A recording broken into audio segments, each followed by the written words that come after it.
Okay guys, today we're going to be looking at how we can find the equation of a straight line.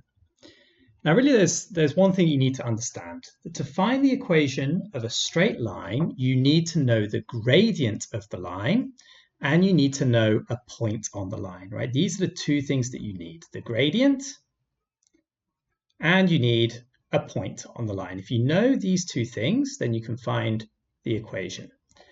Now how do you do that? Well, you can use this simple formula. Y minus y1 is equal to mx minus x1. Now, what does that mean? Well, your point on the line is given the coordinates x1, y1. So that's our point there, okay? And the gradient is this thing, m, that thing there. So if we know the gradient and the point on the line, x1, y1, all we've got to do is substitute those values into that formula, and we'll be able to find the equation of a line. It's probably best seen with an example. So let's have a look at this. Here we've got an equation of a line.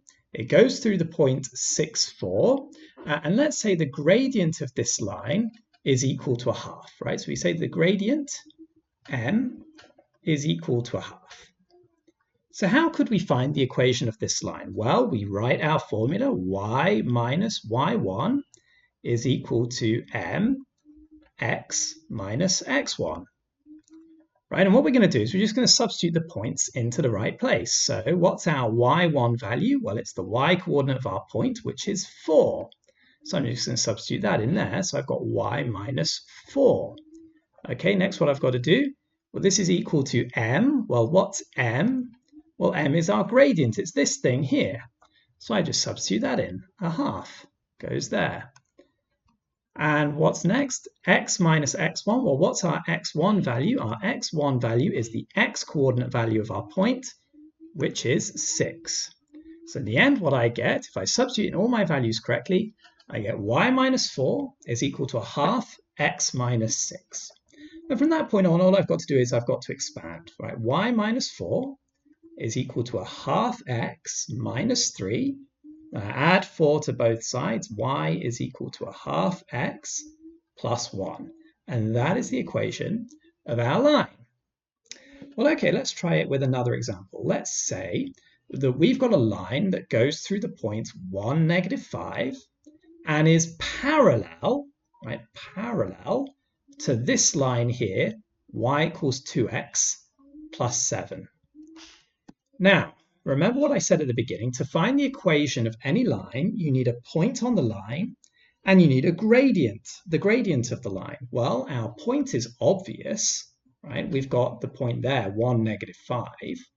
So what's the gradient of our line? Well, the gradient of our line is going to be 2 because we know that it's got to be parallel to the line given by y equals 2x plus 7.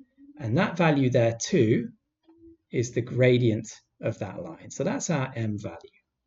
So all we've got to do now is we've got to use the formula again. Y minus y1 is equal to mx minus x1. Now substitute in all our values. So y minus minus 5, that's our y1 value.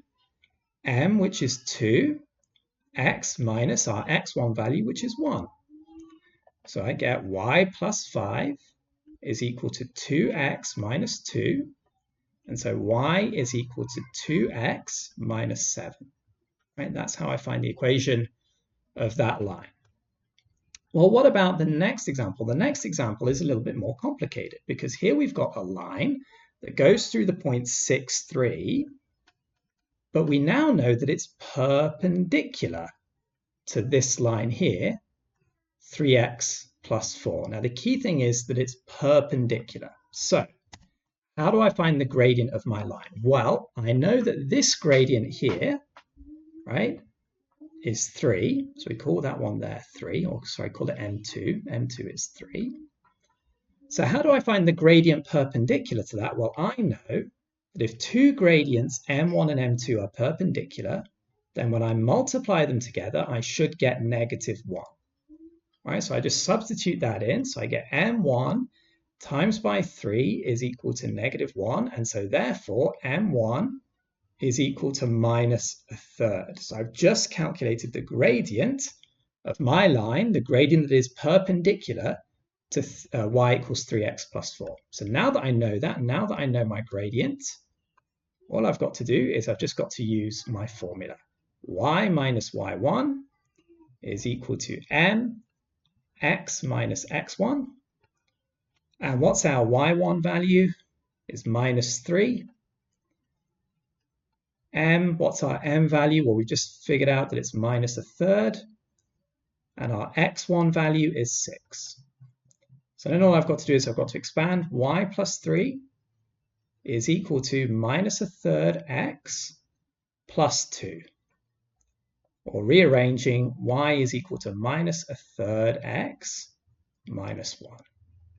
So that's the equation of our line. So to recap, what have we got to do? If we want to find the equation of any line, we need a point on the line and we need the gradient of the line. And in this particular case, we can calculate the gradient because we know that it's perpendicular to 3x plus 4. We know that the gradient is perpendicular to a gradient of 3. And so we use the relationship m1, m2 equals -1 to find our gradient. I hope that was helpful, guys, and I look forward to seeing you next time.